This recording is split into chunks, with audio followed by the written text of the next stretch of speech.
اس لیے مولانا یوسف رحمۃ اللہ علیہ فرمایا کرتے تھے کہ دین کے پھیلانے کا تعلق تو مسلمان کے جسم سے ہے، اس کے مال سے نہیں۔ دین کے پھیلنے کا اصل تعلق، اسلام کے پھیلنے کا تعلق وہ اس کے جسم سے ہے، مال سے نہیں ہے۔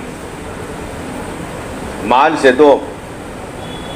سے تو کسی درجے میں حقوق ادا ہو سکتے ہیں، لوگوں کا اکرام ہو سکتا ہے۔ اگر آپ نے کسی ضرورت اور پریشان حال کی مال سے مدد کر دی تو یہ مسلمان کی مدد ہوئی، اسلام کی مدد نہیں ہوئی۔ مولانا یوسف فرمایا کرتے تھے مال سے کسی مسلمان کا کام کر لینا یہ مسلمان کی مدد ہوئی، اسلام کی مدد ہوئی۔ اسلام کی مدد تو اسی وقت ہوگی جب انسان خود اپنی جانی طاقتیں صلاحیتیں لگائے گا۔ اس کی کامیابی کا تعلق اسی سے۔ انسان کی کامیابی کا تعلق ظاہری نقشوں سے ہرگز نہیں ہے، بلکہ اپنے اندر باہر کے اعضاء و جواری کو جتنا احکامات کے مطابق استعمال کرے گا اس کے بقدر کامیابی۔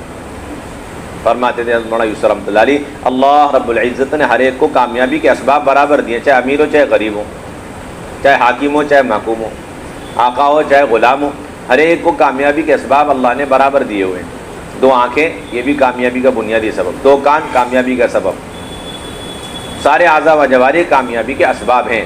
لیکن کیسے ملے گی؟ ان اعضاء و جواری کا استعمال احکامات کے مطابق جتنا ہوتا چلا جائے گا اتنی کامیابی قدم چومتی چلی جائے گی، اور جتنا اس کے خلاف استعمال کرے گا اتنی ناکامی۔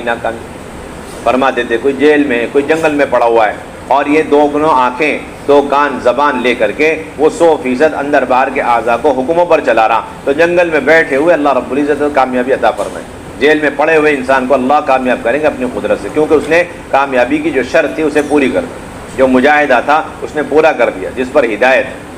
اور کوئی شخص وزیر اعظم ہے اور حاکم ہے اور اس کے بعد دنیا بھر کی ساری صدارتیں وزارتیں اور منصب ہیں، لیکن اس کے اپنے اعضاء و جواری کا استعمال احکامات کے خلاف ہے، تو اللہ تعالیٰ اسے کامیابیوں کے نقشوں میں رکھ کر کے ناکام کر کے دکھلائیں گے۔ اللہ کا ضابطہ ہے، یہ اللہ کا ضابطہ ہے۔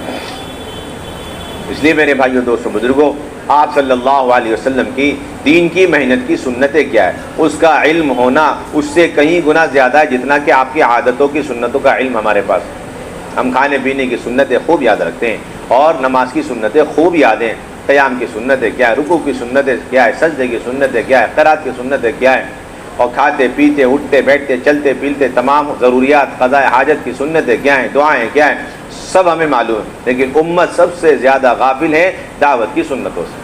کیوں؟ اس لیے کہ امت کا ایک بہت بڑا طبقہ وجود میں آ چکا جو یہ سمجھ رہا ہے کہ دعوت اور دین کی محنت کا تعلق حضور کی سنت سے ہرگز نہیں ہے، بلکہ یہ تو زمانے کے اعتبار سے، حالات کے اعتبار سے، افراد اور شخصیتوں کے ذاتی تجربے اور رائے کے اعتبار پر یہ کام چلے گا۔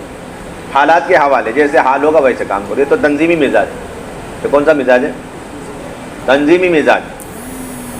جسمانی عبادت کی سنتیں کیا ہے کہ اپنے جسم سے عبادت انجام دو۔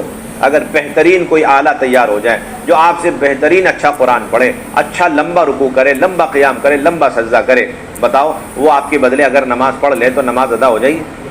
جی نہیں، نماز تو آپ ہی کا کرنا ہے، آپ ہی کا کام ہے، آپ ہی کا عمل ہے، آپ ہی کو پڑھنی ہے۔ آپ بیمار ہو گئے، کھڑے نہیں ہو سکتے، تو بیٹھ کر آپ کو پڑھنی ہی پڑھنی ہے، کوئی اور آپ کے بدلے نہیں پڑھ سکتا، آپ ہی کو پڑھنی چاہے بیٹھ کے پڑھنی۔ پھر نہیں ہو سکا، لیٹے ہوئے ہیں، پڑھے ہوئے ہیں آپ، تو نماز آپ ہی کو پڑھنی چاہے لیٹے لیٹے پڑھنی، اور لیٹے لیٹے نہیں پڑھ پا رہے نماز پھر بھی آپ ہی کو پڑھنی ہے، چاہے اشارے سے پڑھنی پڑ جائے، اور پھر بھی نہ ہو سکے تو آپ نماز چھوڑ دیں گے، آپ کے اوپر نماز نہیں ہے، قضا ہوتی رہے گی، لیکن ذمہ آپ کے بدلے نہ تو کوئی انسان نماز پڑھے گا اور نہ ہی مال کے ذریعے سے اس کا بدلہ دیا جائے گا۔ اتنی اہم ہے عبادت۔ جب عبادت کے لیے یہ اصول اور ضابطہ ہے، کیونکہ مجاہدہ تو حضرت انسان کے جسم میں ہے، کسی بھی آلے کے اندر مجاہدہ نہیں، آلہ تو انسان کے اندر موجود ساری جو ہے مجاہدے کو ختم کرنے کے لیے۔ آلات کیا ہے؟ انسانی تمام مجاہدے کو ختم کرنے کے لیے، یہاں تک کہ اگر وہ مر گیا، نماز نہیں پڑھ سکا، تو پھر مرنے سے پہلے اگر اس نے وصیت کی ہے تو پھر وصیت کے مطابق نماز کے فدیہ دینا واجب ہو جائے گا۔ بہرحال نماز اگر پڑھنی ہے تو یہی پڑھے گا، نہیں پڑھی ہے تو پھر مال کے ذریعے سے تو ہو سکتا ہے، لیکن اس کے بدلے کوئی انسان نماز نہیں پڑھ سکتا اور اس کے بدلے قضا نہیں کر سکتا۔ ایک عبادت کا یہ ضابطہ ہے۔ تو ساری عبادتوں کی ماں اور ساری شریعت کو زندہ کرنے والی بنیادی محنت دعوت کے اندر انسان کا بدل کوئی ہو سکتا ہے؟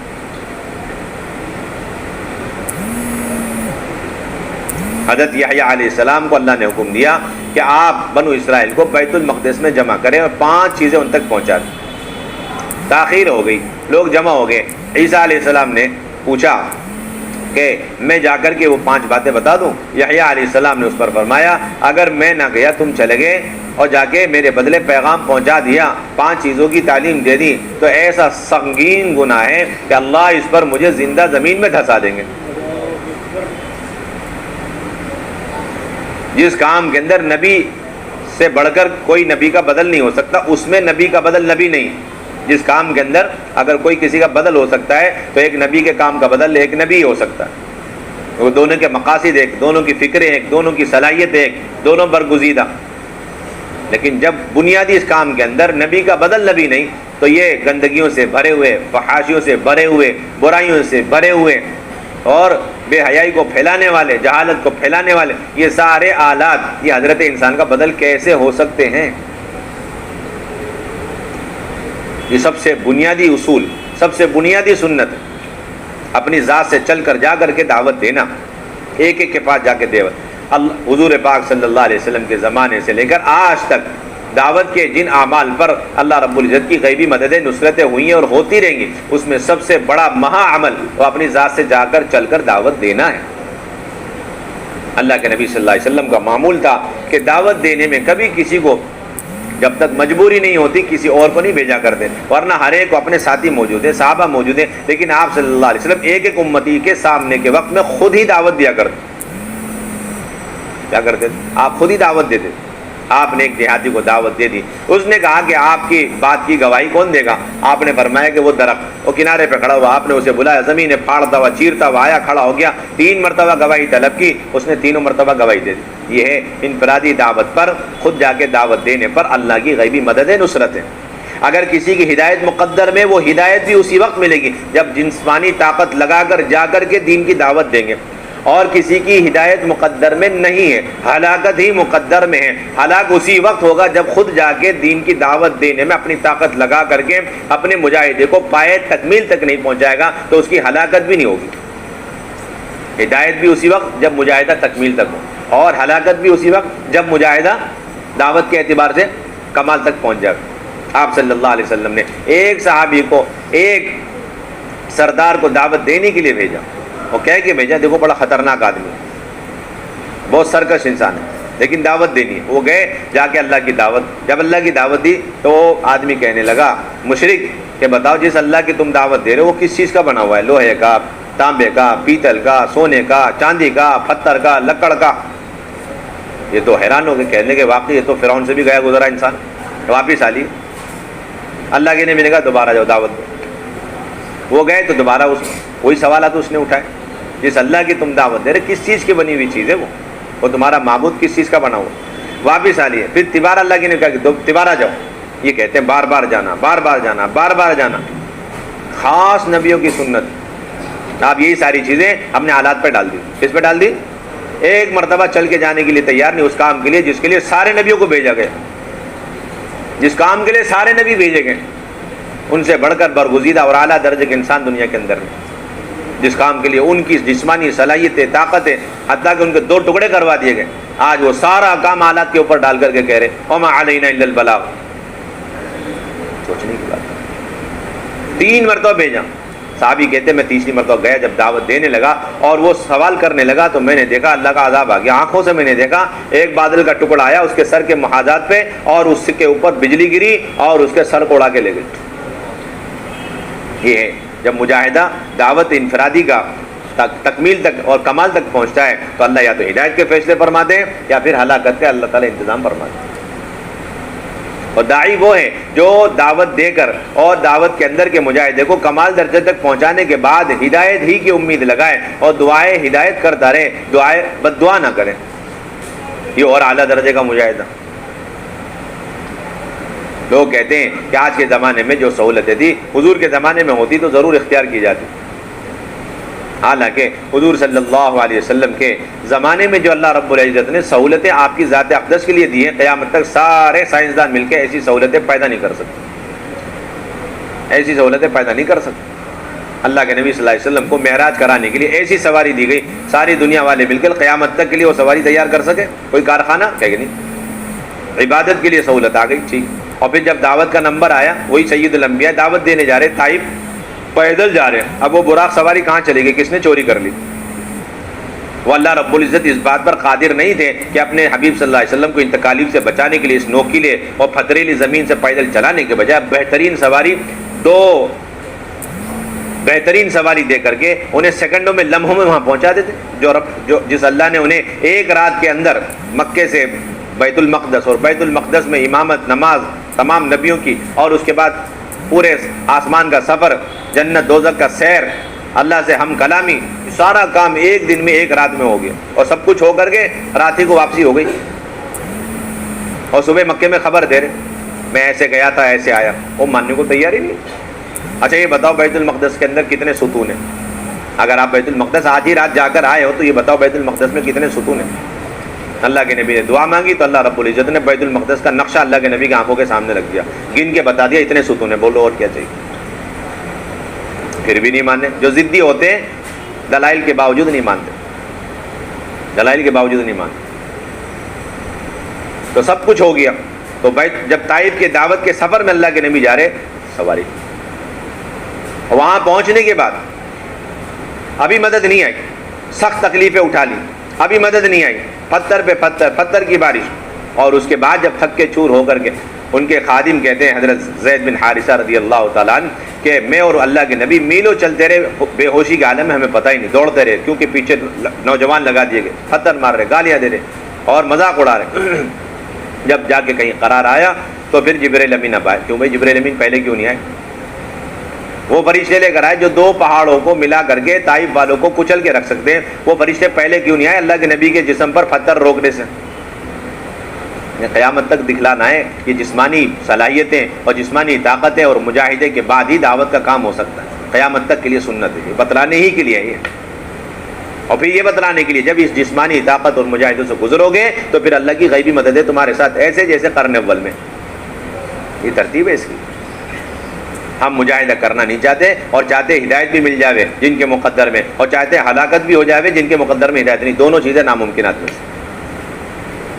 جب تک آپ دعوت کو سنت طریقے پر لا کر اس کے مجاہدے کے اعلیٰ سطح پر نہیں پہنچاؤ گے، نہ ان لوگوں کی ہدایت کے فیصلے جن کے لیے مقدر میں، اور نہ وہ لوگ ہلاک ہوں گے جن کے لیے ہلاکت مقدر میں، ہدایت مقدر میں۔ آپ صلی اللہ علیہ وسلم کا مستقل معمول، آپ صلی اللہ علیہ وسلم تو انفرادی دعوت دینے ہی کے لیے ایسے ایسے راستے اختیار کرتے تھے جو انتہائی خطرناک ہوتے، ڈاکوؤں کے راستے ہوتے تھے، لیکن انہیں دعوت دینے کی غرض سے وہ راستہ اختیار کیا، سہولت والا راستہ چھوڑ کے گئے۔ آج ہم سب کا مزاج ہے کہ کہ تکالیف والے راستوں کو چھوڑ کر سہولت والے راستے ہی ہم اختیار کرتے، سہولت والے راستے اختیار کرتے۔ حضرت مولانا یوسف صاحب رحمۃ اللہ علیہ کا سفر تھا ایک علاقے کا، ٹکٹ بنانے کا مسئلہ آیا تو حضرت مولانا یوسف صاحب فرمایا کہ اس راستے پہ جانے والی گاڑیوں میں ایسی گاڑی جو سب سے زیادہ رک کے ہر پلیٹ فارم، ہر اسٹیشن پہ رکے، ایسی جو ہے اس پیسنجر گاڑی میں کر دو۔ پوچھا کیوں؟ تاکہ حضور صلی اللہ علیہ وسلم کی سنت کی اتباع ہو جائے، ہر گاؤں سے گزرتے ہوئے ہم دعوت دیتے ہوئے جاوے۔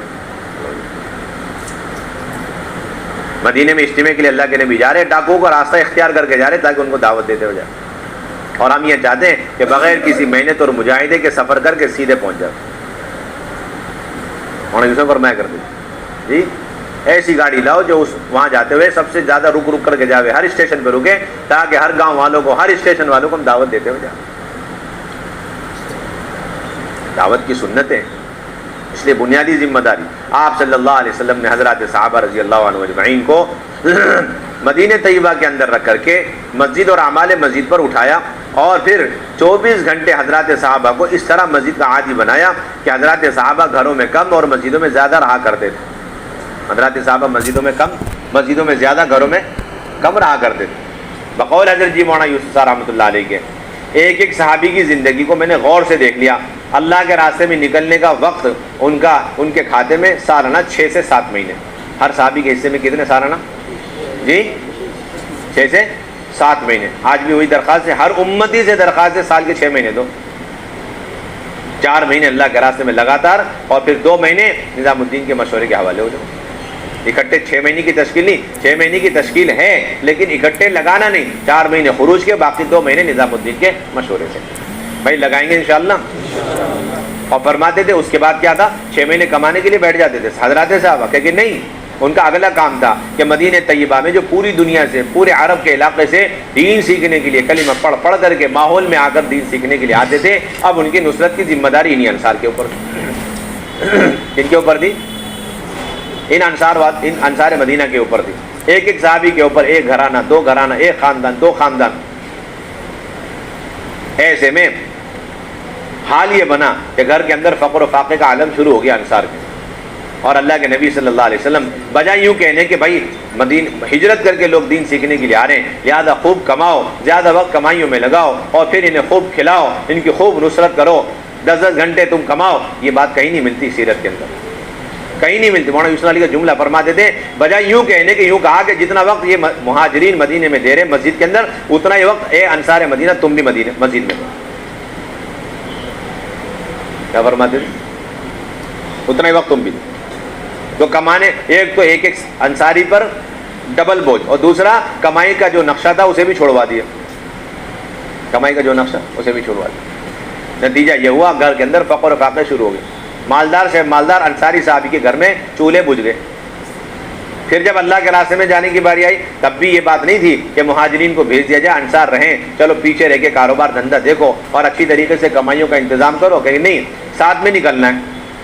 اب ساتھ میں نکلنا ہے تو یہ نہیں، بلکہ ساتھ میں نکلتے وقت یہ ہدایت ہے ایک ایک انصاری سے کہ 3 سواری ہے تو 2 مہاجرین کو دے دو، ایک اپنے ساتھ رکھو، یا ایک اپنی سواری میں 2 مہاجرین کے لے لو، اور اپنے ساتھ 4-5 مہاجرین جتنی ہو سکے ان کا بھی توشہ لے کر کے جاؤ. خوشحال انصار اللہ کے راستے میں بھی فقر و فاقے، خوشحال انصار اپنے گھروں میں رہتے ہوئے بھی فقر و فاقے. نصرت کا یہ سلسلہ تھا. اس طرح اندر سے لے کے باہر تک فقر و فاقے کی بنیاد پر نصرت کا سلسلہ قائم ہوا. مولانا یوسف رحمۃ اللہ علیہ کے جملے تھے، اس سے اللہ خوش ہو کر ان کی برکت سے سارے جزیرۃ العرب کو اللہ نے ہدایت دے دی. تو فرماتے تھے 6 سے 7 مہینے خروج کے اور 3 سے 4 مہینے مسجد کے. اس طرح ایک ایک صحابی کے اندر باہر سے 8-9 مہینے کم سے کم دین کے کام میں لگتے تھے، اور بڑی مشکل سے 4 مہینے 3 مہینے اپنے کمائی دھمائی کے لیے. فرماتے تھے یہ ہے وہ محنت کا نقشہ جس پر حضور صلی اللہ علیہ وسلم نے انصار مدینہ اور مہاجرین کو کھڑا فرمایا، قائم فرمایا، اور اس پر اللہ راضی ہو گئے، اور اس کی بنیاد پر اللہ نے ہدایت کی ہوائیں چلا دی اور ان کو ہدایت کا ذریعہ بنایا. اور فرماتے تھے آگے مولانا یوسف رحمۃ اللہ علیہ، جب بھی یہ دین کی محنت کا نقشہ خروج کا ہو یا مقامی کام کا ہو، جب یہ ٹوٹے گا کسی بھی زمانے میں، کسی بھی دور میں، کسی بھی طبقے کے اندر اگر یہ محنت کا نقشہ ٹوٹے گا تو فوراً بے دینی عام ہو جائے گی، چاہے وہ صحابہ کی جماعت کیوں نہ ہو، چاہے صحابہ کی جماعت کیوں نہ ہو. صحابہ نے تو توڑا نہیں. مولانا یہ فرمایا کرتے تھے اللہ تعالیٰ نے یہ دکھلانے کے لیے کہ یہ محنت اور محنت کا یہ نقشہ یہ حضور کے ساتھ، حضور کے صحابہ کے ساتھ، حضور کے زمانے کے ساتھ اور مدینے کے ساتھ خاص نہیں ہے. یہ قیامت تک کے لیے اینٹی بائیوٹک اور قیامت تک کے لیے نسخہ اور دوا ہے. اس امت کا جو طبقہ جس زمانے میں جس جگہ یہی محنت کا نقشہ اٹھا کے کھڑا ہو جائے گا، اللہ رب العزت مدینے جیسا ہی ماحول بنا دے گا. یہ فرما دیتے. چنانچہ حضور صلی اللہ علیہ وسلم کے انتقال کے بعد وہ نقشہ تھوڑے دنوں کے لیے ٹوٹ گیا، اور فرماتے تھے اللہ ہی نے توڑا. کیا فرماتے تھے؟ ہاں اللہ ہی نے توڑ دیا، چند دن کے لیے توڑ دیا. جو جماعت جانی تھی اللہ کے راستے میں نقد وہ نکلی نہیں. نتیجہ یہ ہوا کہ طائف، مکہ، مدینہ، 3 کو چھوڑ کر سارا جزیرۃ العرب میں ارتداد پھیل گیا، لوگ مرتد ہو گئے. صرف ایک قبیلہ بنو حنیفہ کا 40,000 کی تعداد لے کر کے مسیلمہ کذاب کے ساتھ جا کے شامل ہو گئے. بتاؤ 1400 سال پہلے سید الانبیاء صلی اللہ علیہ وسلم کی محنت کے بعد ایک ہفتے اس نقشے کے ٹوٹنے پر اتنا خطرناک ارتداد آج 1400 سال بعد اگر پوری امت اجتماعی طور پر اس محنت کے نقشے کو چھوڑے ہوئے تو بتاؤ کتنا ارتداد پھیلے. پھر صدیق اکبر رضی اللہ تعالیٰ عنہ کے ذریعے اللہ رب العزت نے محنت کا نقشہ دوبارہ قائم کیا اور 2.5 سال کے اندر دوبارہ وہی دین کا ماحول اور معیار قائم ہو گیا. یہ قیامت تک چلتا رہے. آج اس محنت کے ذریعے سے یہی چاہا جا رہا ہے کہ خروج کے اعتبار سے بھی وہ نقشہ قائم ہو اور پھر مقام کے اعتبار سے بھی وہی نقشہ قائم ہو جائے. اللہ کے راستے میں ہر سال کے 6 مہینے اور ادنا درجہ ہر سال کے 4 مہینے، اور مسجد کے اعتبار سے مہینے کے 10 دن، مسجد کے اعتبار سے مہینے کے 10 دن، اعلیٰ درجے کی بات ہے 10 دن لگاتار دے دو، اتنا نہیں ہے تو پھر ہر ہفتے ایک جماعت بنا کے لے جاؤ اپنی مسجد سے، ہر ہفتے ایک جماعت بناؤ، اس ہفتے پہلا ہفتہ 10 آدمی کو لے گئے، پھر اگلا ہفتہ 10 آدمی کو لے گئے، پھر تیسرا ہفتہ 10 آدمی کو بنا کے لے گئے، پہلے ہفتے میں ایک گاؤں میں لے گئے، اگلے ہفتے میں دوسرے گاؤں میں لے گئے، تیسرے ہفتے میں تیسرے گاؤں میں لے گئے، اس طرح 30 بندوں کا فائدہ اور 3 گاؤں کے لوگوں کا ہدایت کا سبب اور ذریعہ آپ بنے. یہ اصل محنت کا خلاصہ ہے، یہ اصل بنیاد ہے. اور مسجدوں کے اندر 8 گھنٹے دو، ورنہ صحابہ کا تو معمول تھا 24 گھنٹے مسجد میں دینے کا. کتنے گھنٹے؟ 24 گھنٹے. اس طرح مسجد کو حضرات صحابہ وقت دیا کرتے تھے کہ اپنے تمام ضروریات تقاضوں سے صحابہ رضی اللہ عنہم اجمعین وقت کی ترتیب اس طرح بناتے تھے. بعض صحابہ کا تو نہ بیوی نہ بچے اور باہر کے کوئی کاروبار دھندا کچھ نہیں، تو ایسی ایک بہت بڑی تعداد تھی، ان کا کام ہی تھا 24 گھنٹے مسجد میں پڑے رہنا. ایک جماعت تو یہ تھی. اس ترتیب پر بھی آنا ضروری ہے آپ حضرات کا اور پوری امت کا. یہ کون تھے؟ یہ اصحاب صفہ تھے. یہ صرف خدمت کے لیے جاتے تھے اور خدمت سے فارغ ہو کے مسجد میں پڑ گئے. ابو ذر غفاری ہیں اور حضرت بلال ہیں اور اسی طریقے سے فقراء مہاجرین ہیں، ان کا مستقل کام تھا، مسجد میں پڑے رہتے تھے. اور بعض وہ تھے جن کا کچھ کام دھندا تھا، ان کی ترتیب یہ تھی کہ ایک دن وہ کام دھندے میں اور ایک دن مسجد میں، جیسے حضرت عمر وغیرہ نے ترتیب بنائی، ایک دن کام دھندے کے لیے اور ایک دن پورا مسجد کے لیے. اور بعض وہ تھے جو دن کا اکثر حصہ دیا کرے، بعض وہ تھے جو رات بھر کا وقت دیتے تھے. پھر رات بھر وقت دینے والے بھی 2 حصوں میں تھے. بیچ رات میں اذان ہوا کرتی تھی مدینہ طیبہ میں، تاکہ وہ لوگ گھر چلے جائیں جو عشاء کے بعد سے مسجد میں ہیں، اور وہ لوگ مسجد آ جائیں جو عشاء کے بعد سے گھر میں بیٹھے ہوئے. یہ وقت دینے کا سلسلہ تھا مسجد النبوی کے اندر. ہر وقت مسجد النبوی، اس لیے مولانا یوسف فرمایا کرتے تھے کوئی بھی مسجد النبوی کبھی بھی مقامی مسلمان سے خالی نہیں.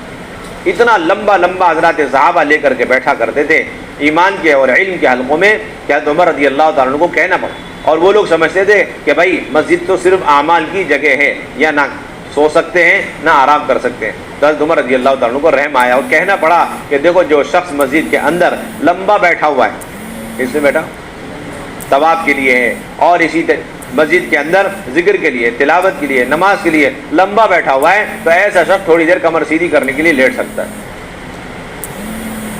اتنا لمبا صحابہ مسجد کو وقت دیا کرتے تھے. اور یہ نہیں تھا جن کا گھر نہیں ہے وہی مسجد میں رہا کرتے تھے، بلکہ جن کے مکانات ہوا کرتے تھے وہ بھی مسجد کے اعمال میں اتنا مصروف رہتے تھے کہ تھک کے چور ہو کر کے مسجد ہی میں تھوڑی دیر لیٹ جایا کرتے. حضرت عمر بھی مسجد میں لیٹ گئے، اور حضرت عثمان رضی اللہ تعالیٰ عنہ وہ بھی اپنے زمانے خلافت میں مسجد ہی میں لیٹ جایا کرتے تھے. حضرت عمر کا تو یہ حال تھا کہ مسجد میں ہر وقت یا تو جماعت بنا کے ملک شام روانہ کر رہے ہیں، یا پھر جماعت گئی ہوئی اللہ کے راستے میں ملک شام میں. اب جو جماعت کا اس جماعت کے قاصد آ رہا ہے پیغام لے کر، اس کے انتظار میں گھنٹوں مسجد میں بیٹھے ہوئے انتظار میں، اور انتظار کرتے کرتے کرتے مسجد کے دروازے پہ ان کی نیند لگ گئی، وہیں پڑے سو گئے. اتنی دیر میں قاصد آیا، وہ آ کے کونے میں بیٹھ گیا، ان کی آنکھ کھلی، کیا بات ہے کہ میں قاصد ہوں، مجھے کیوں نہیں اٹھایا؟ اجی حضرت آپ سو رہے تھے، آئندہ کبھی ایسی غلطی مت کرنا، میں تمہارے انتظار میں بیٹھا ہوا تھا، جیسے آ جاؤ فوراً اٹھا دیا کرو.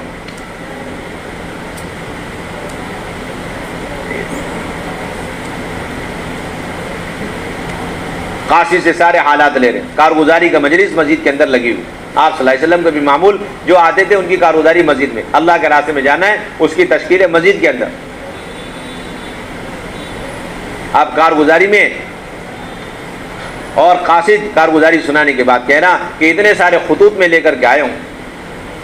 اللہ کے راستے میں جانے والے مردوں نے اپنے گھر والوں کے لیے خطوط لکھے. حضرت عمر رضی اللہ تعالیٰ عنہ وہ خطوط اپنے ہاتھ میں لے کر گھر گھر جا کے خود تقسیم کرتے تھے. اب لوگ کہتے ہیں کہ 2-2.5 گھنٹے کریں کیا؟ یوں کہتے ہیں. یہ سارے کام مسجد کے اعمال میں سے، یہ دل جوئی کے کام ہیں. ساتھیوں کی رعایت، ان کے گھر والوں کی خیر خبر، یہ ہے وہ.